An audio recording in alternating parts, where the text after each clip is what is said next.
This See is our home. on meie kodu. This is also See the home on of 8 million samuti other koduks species. 8 miljonile teisele liigile.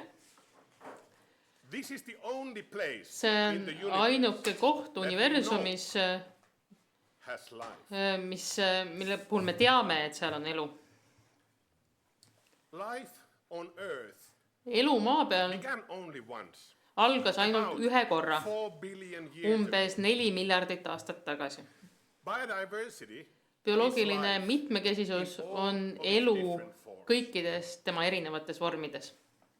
Nature that we see Loodus, mida me seal väljas näeme and all around kusagil us ja igal is pool the meie result ümber, of the on endless diversification of selle life tulemus, et passing elu from one muudkui generation mitmekesistub ühelt põlvkonnast teise minnes.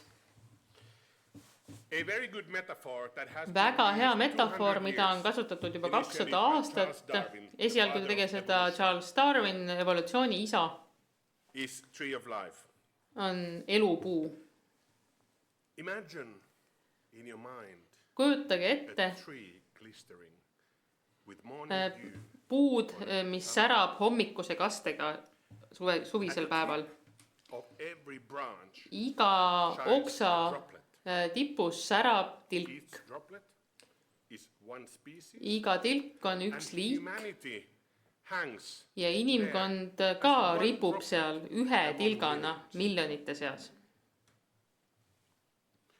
The droplets are all Need connected to each other tilgad on kõik teineteisega seotud through the branches okste and the kaudu trunk of the tree. ja puutüve kaudu.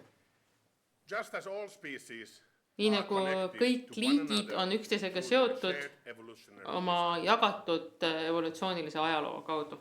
life has emerged only once. Elu tekkis ainult ühe And we korra are all the same. ja me oleme kõik üks ja sama. We are all the same life, Me oleme kõik üks ja sama elu. all united. Me oleme kõik seotud. Okay, Hea küll, so what do we know about risks? for mida me humanity? siis teame riskidest inimkonnale? Here is a global risk report. Siin on ülemaailmne riski aruanne, Maailma Majandusfoorum annab selle iga aasta välja And I want you to ja focus tahan, on et te here. keskenduksite sellele osale siin üleval paremas On the nurgas. x-axis we have the short-term severity. Äh, and on meil the long-term on, we have on the right hand, on the left-hand side on the y-axis we have the long-term X-teljel severity. pikaajaline, lühiajaline tõsisus ja Y-teljel pikaajaline tõsisus, mis puudutab eksistentsiaalseid ohtu inimkonnale. That threaten Mis on human siis life need the most asjad, mis on this mõjutavad ja ohustavad inimelu siin planeedil Pay kõige attention rohkem? to the colors. Pöörake tähelepanu ainult värvidele. Means Roheline that it has to do tähendab, something with biodiversity, et see puudutab nature, kuidagi or bioloogilist mitmekesisust, loodust või kliimat. most of those dots Enamik nendest are täppidest, threatening humanity mis ohustavad inimkonda nii lühikeses kui pikas perspektiivis, on rohelised. There is this one dot. Remember, this is from Siin on üks punkt 2023. ja pidage meeles, see on aastast 2023 see graafik. We recognized Tol that hetkel saime me aru, et was trying to get in väärinformatsioon the most severe threats. üritab siseneda kõige suuremate ohtude ringi. Ever since, Sellest the alates situation has changed. on olukord muutunud Term, ja nüüd lühikeses perspektiivis on kõige suurem oht inimkonnale we are being lied just at, väärinformatsioon. and we don't care. Meile valetatakse ja meid ei huvita see. Risking humanity. See seab ohtu inimkonna sellisena, nagu me seda teame. Okay, so what is the business of academics? Mis on siis akadeemikute ülesandeks? Anda tõenduspõhist informatsiooni ühiskonnale eeldusel, et ühiskond kuulab ja selle põhjal ka midagi ette võtab. See ei ole mingi uus mõte. Juba 18. sajandist on esimene raamat siin, Thomas Malthusi raamat elanikkonna põhimõtted, The Principles of Population. Tema juba ütles, et palun pöörake tähelepanu me elame piiratud olukorras ja see kirjandus loomulikult on ainult kasvanud. Aastal 2012 loodi valitsustevaheline teaduspoliitika platvorm bioloogilise mitmekesisuse ja ökosüsteemi teenuste. See on kliimapaneeli IPPES-i väike vend. Mina koordineerisin seal maa taastamise ja restauratsiooni hindamist. Mul oli hea meel aastal 2018 see koos kolleegidega välja anda. Siin on Soome looduspaneel, mis on sõltumatu teadusüksus. See grupp siin muidugi ei ole paneel, see on hoopiski eelmine Soome valitsus, mis peab läbirääkimise süsiniku ja bioloogilise mitmekesisuse poliitika osas. Krista oli selle valitsuse liige. Nende ees laual on tolle hetke looduse säilitamise seadus, kus seadusesse kirjutati, et selline looduspaneel peab eksisteerima. Soome looduspaneel on sõltumatu multidistsiplinaarne teaduspaneel, mille mandaadiks on toetada looduspoliitika kavandamist ja otsuste tegemisest. Veidi rohkem kui 2 aastat tagasi pandi selle paneeli roll ja ülesanded looduse säilitamise seadusesse tänu Kristale ja tema kolleegidele. Edendame dialoogi teaduse poliitika vahel,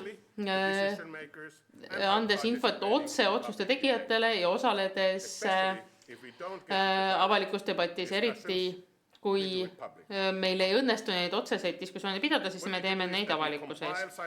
Kogume kokku teadusinformatsiooni bioloogilise mitmekesisuse kohta, kirjutame aruandeid ja anname poliitika soovitusi otsuste tegijatele. Rõhutame kommunikatsiooni, meil on 3 inimesega sekretariaat, kes toetab 15 akadeemilist eksperti, kes oma töö raames selles paneelis ka osalevad. Siin on üks näide sellest, mida me oleme teinud. Võtsime peaminister Sanna Marini valitsuse programmi ja küsisime, kui me jätkame nii nagu varem igasuguste nende bioloogilise mitmekesisuse sammudega, kui me võtame Sanna Marini valitsusprogrammi ja teeme ka sealt kõik tegevused või võtame Euroopa Liidu strateegia ja Montreali kokkuleppe ja teostame seal kõik need sammud, siin on meil X-teljel, et teeme edasi nii nagu enne, mitte lisameetmeid, siis meil on peaminister Marini valitsusprogramm ja siis on need märkimisväärsed lisameetmed, mille osas me oleme kokku leppinud, et me seda teeme. Y-teljel on eluala hektarid ja nagu te näete, siis kui me mitte midagi ei tee, siis me jääme nullist allapoole, me kaotame need elukeskkonnad Soomes. Kui me tegelikult teostame neid samme, mis on Marini programmis, siis on meil positiivselt võimalik veidi parandada bioloogilise mitmekesisuse olukorda Soomes, kui me tegelikult rakendame neid samme, mille osas me rahvusvaheliselt oleme kokku leppinud, siis läheb päris hästi ja me parandame Soome elupaikade olukorda märkimisväärselt. Siin pildil on ka üks väike tärn ja see on see. Isegi koos kõigi nende lisakaitse taastemeetmetega, siis olukord looduses läheb halvemaks, sest et ühiskond aktiivselt nõrgestab seda. Ainuke viis, ja ma rõhutan, ainuke viis, kuidas peatada bioloogilise mitmekesisuse kasu, on see hävinemine peatada. Me rääkisime sellest saastaja maksab põhimõttest siin, me peaksime sellest veel rohkem rääkima, sest me peame peatama selle lagundamise, sest vastasel juhul bioloogiline mitmekesisus kaob. Mis on siis asjade seis Soomes? Liigid on üha rohkem väljasuremise ohus. Meil on umbes 48 000 liiki ja vähem kui pooli nendest teame me piisavalt hästi, et hinnata nende väljasuremise ohtu. oleme siia arvu koondanud viimased 3 hindamist. X-teljel on liikide arv ja Y-teljel on need hindamised, mis viidi läbi aastatel 2000, 2010 ja 2019. Rohelisega on kogu liikide arv Soomes, kollasega on hinnatud liikide arv ja seal on ka protsent koguarvust ja punasega on ohustatud liigid ja protsent nendest, mida on hinnatud. Aastal 2000 näete, et oli 10% väljasuremisohus liiki ja see on kasvanud, nüüd on see peaaegu 12% või vähemalt viimase hindamise käigus selgus see 6 aastat tagasi. Mida on oluline teada, on see, et asi ei ole mitte ainult liikide kaos, vaid esiteks on see indiviidide kao oht. On paar väga levinud linnuliiki, vähemalt Soomes. Panin siia ka eestikeelse nime. Soomes 20-30 aasta jooksul on inimtegevus vähendanud nende populatsioone poole võrra. Daamid ja härrad, meie oleme need, kes tapavad neid väikseid linde metsades. Nad ei suuda seal enam ellu jääda. Need on kõik metslinnud. Siin pildil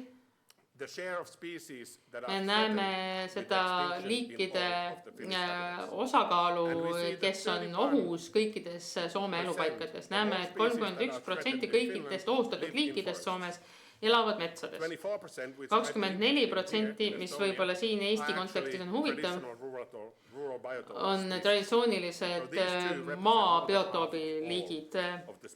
Need 2 moodustavad rohkem kui pooled ohustatud liikidest Soomes. Siin te näete kaarti, mis on protsent tööstusmetsadest, mis on kõikides Soome piirkondades kaitse all.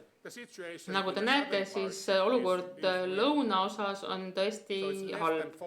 Vähem kui 4% on meil kaitse all metsadest Lõuna-Soomes. Nii et looduspaneelis koos riikliku kliimapaneeliga, mis on 2 seaduse poolt ette nähtud paneeli, hindame me, kuidas üleüldine süsiniku tasakaal metsade kasutamises ja need strukturaalsed omadused, mis on bioloogilise mitmekesisuse jaoks arenevad ja vaatame erinevaid stsenaariume, rangelt kaitstud metsad ja metsalangetus, need on erinevad. Nendes stsenaariumites kasutasime 60-70 miljonit tihumeetrit metsalangetamist. Soome on suur riik ja hetkel seal raiutakse 74 miljonit kuupmeetrit metsa aastas. Rangelt kaitstud metsaala suurendati, et selleks vastavuses Euroopa Liidu strateegilise eesmärgiga 10% või 20% peale kõikides nendes piirkondades Lõuna-, Kesk- ja Põhja-Soome eraldi. Seda sellepärast, et hetkel Põhja-Soome ehk siis Lapimaa on juba üsna kõrge kaitsega, sest meie inimeste jaoks ei ole seal midagi eriti kasulikku. Need strukturaalsed omadused, mis on bioloogiliseks mitmekesisuseks olulised, on surnud puude hulk, suurte puude hulk ja lehtpuudulk. Ja nagu me kuulsime tänasest Kadri jutust, siis 20 000 liiki elab metsas, 10% nendest põlismetsades ja Soomes me rõhutame surnud puidu hulka, sest et kuigi ka meil on umbes 20 000 liiki metsas, siis 5000 neist sõltub surnud puudest. Seetõttu me kasutame seda üsna tihti ja sama vist kehtib ka siin. Siin on X-teljel aeg ja Y-teljel võtsin ühe nendest omadustest ja see on surnud puidu hulk kuupmeetrit hektari kohta. Punane joon näitab seda, mis juhtub siis, kui me võtame majandatud metsad ja paneme selle kaitse eesmärkidel kõrvale. Aja jooksul toimub väga suur surnud puidu hulga kasv nendes metsades. Sinised jooned esindavad 3 erinevat raietaset majandusmetsades 60, 70 ja 80 miljonit kuupmeetrit. Nagu te näete, siis on väga suur erinevus kaitstud metsade vahel ja nende vahel, mis on jäetud kommertskasutuseks. Ärilistel eesmärkidel raiutud metsade puhul Soomes on alati olnud selline narratiiv, et me teeme väga palju selleks, et parandada tingimusi sellistes majandatud metsades. Nendes simulatsioonides me tegelikult järgime metsatööstuse enda soovitusi ja niimoodi mets siis areneb. Me ei näe siin mingit erilist paranemist. Nii et me oleme hukule määratud, kui me neid soovitusi ei muuda. Siin on veel üks pilt samast hindamisest. Nüüd on X-teljel kogu süsiniku tasakaalu metsad ja pinnas aasta alusel ja seal on 0. Ühelt poolt seob, teiselt poolt paiskab õhku. Ja Y-teljel on surnud puidu suuremne kuupmeetrid hektari kohta.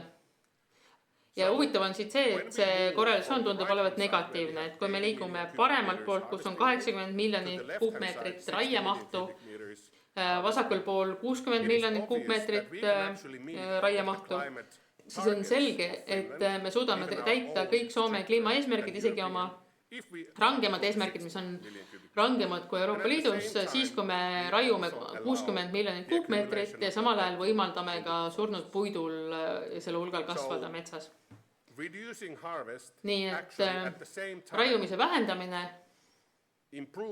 samaaegselt parandab bioloogilist mitmekesisust ja vähendab heitmeid ja mõjusid kliimale.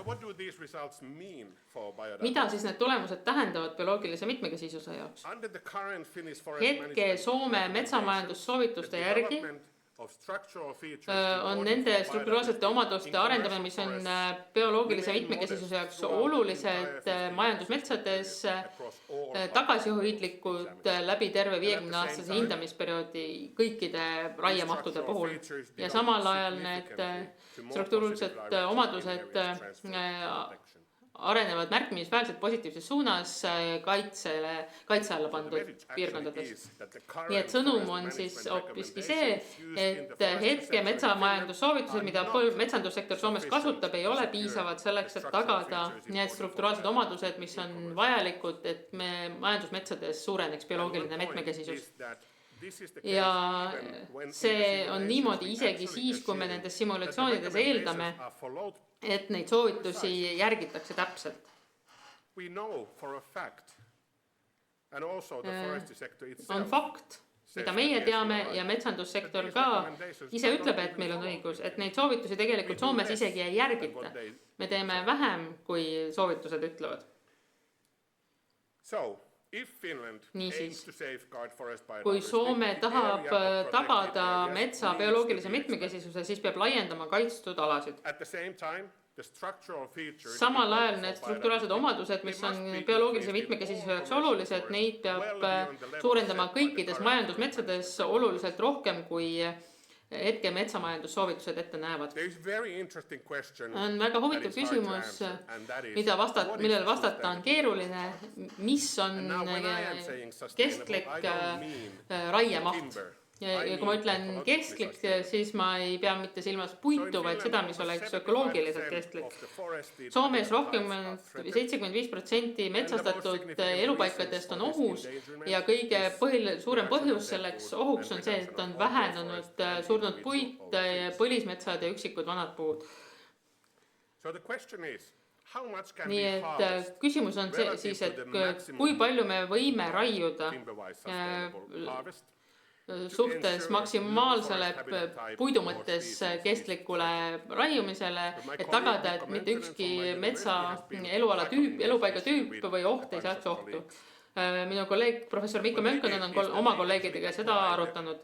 Nemad kohaldasid Conservation for Nature IUCN kriteeriumi ja eeldasid, et taimepooldest rikastes metsatüüpides satub see ohtu siis, kui strukturaalsed omadused on vähenenud rohkem kui 50% võrreldes referentsväärtusega aastast 1750. Nii et see ei ole midagi sellist, mille me ise leiutasime, vaid see on selle IUCN kriteeriumite tõlgendamine, mis puudutab elupaiku. Siin on mul tabel, kus mul on 2 näitajat, surnud hulk ja põlismetsad, ainult üks klass, mida siin näidatakse. Soodustav referentsväärtus on FRV. See on selline väärtus, mis meil peab olema selleks, et me saaksime kaaluda, et elupaiga tüüp enam ohtu ei satuks. Siin tabelis on meil loomulik olukord, siis meil on see referents 1750 ja siis meil on see FRV ja ka hetkeväärtus. Näiteks surnud puidu kogus, kui meil on 28 kuupmeetrit hektari kohta, siis saame öelda, et need taimerikkad metsad ei ole enam ohus. Hetkel on see meil 5,4 kuupmeetrit, nii et meil on vaja 5 korda rohkem surnud puitu, enne kui me saame öelda, et meie metsad ei ole väljasuremisohus. Ma seda tabelit üksipulgi läbi võtma ei hakka, ütlen lihtsalt, et päris palju andmeid läheb nendesse simulatsioonidesse sisse, siis me optimeerime, kus meil on piirang. Need optimeerimine seab raha, maksimeerib raha, aga piirang on see, et nad peavad saavutama FRV kõigi nende oluliste bioloogilise mitmekesisuse omaduste kohta ja siis me muudame aastat, mis ajaks me tahame, et see juhtuks kas aastal 2030, 2040 ja nii edasi kuni aastani 2110, mis on 80 aasta pärast. Ja siis me teostame nende optimeerimistega analüüse. Ja üks tulemus nende põhjal, siin X-teljel on meil sihtaasta, et mis aastaks me tahame, et mets ei ole enam väljasuremisohus. Ja Y-teljel on meil nüüd raiutud kogus, mida me võime raiuda, kui me tahame seda eesmärki saavutada. Ja see on protsent maksimumist, mis on see kollane punktiirjoon üleval. Nii et kui me vaatame, et mis peaks olema raie tase, kui me tahame, et metsad ei oleks aastaks 2100 enam ohus, ehk siis 70 aasta pärast, siis võiksime me tegelikult, tohime me tegelikult raiuda ainult 60% sellest maksimumist, mida me saaksime raiuda. Nii et see tabel ütleb, et mida rutem me tahame saavutada seda FRV-d, seda rohkem me peaksime kinni pidama nendest maksimumpotentsiaaliks. Kui me tahame aastaks 2040 seda saavutada, siis me tohime ainult 5% potentsiaalsest mahust raiuda. Nii et see tegelikult tähendab seda, et ei ole võimalik saavutada olukord, et metsad ei ole enam ohus aastal 2110 ja isegi see nõuaks päris palju tööd. Ja lisaks sellele nõuab see stsenaarium tegelikult, et 35% kogu metsadest oleks kaitse all, 35%, mitte siis 10%, sellest ei piisa. Ja hetkel on see protsent vähem kui 4%.